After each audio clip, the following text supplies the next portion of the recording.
Think about this initially in two parts. I'm going to break each of those down into about three or four parts. So first, I want to diagnose the underperformance. So what's the root cause of this? Second, I want to position for more long-term growth. So let's take diagnosing first, figure out where the problem resides. And I want to think about this in three core ways. I want to look at the market dynamics, the customer behavior and brand, and the kind of internal operations or economics. So let's start at the top there, market dynamics. What are the industry trends? We know this is post-COVID. It sounds like maybe people aren't dining in as much. It sounds like maybe they're taking it to go with that fast casual versus casual dining. That also then takes me to the competitive landscape.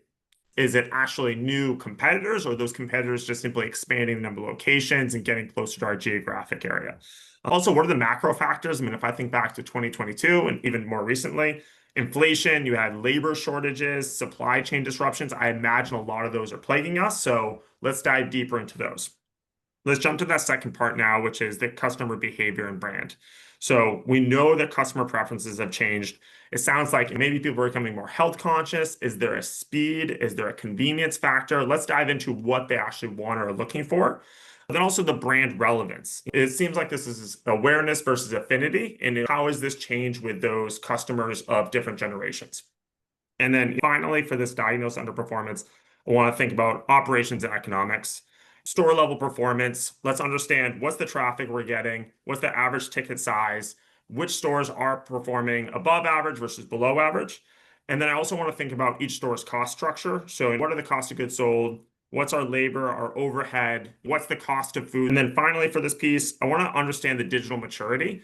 Are we doing things like ordering online? Have we partnered with the apps to do delivery? Do we offer pickup services? But then to that second part of how do we position once we determine the issue for the long-term growth? And I'm thinking this in four ways.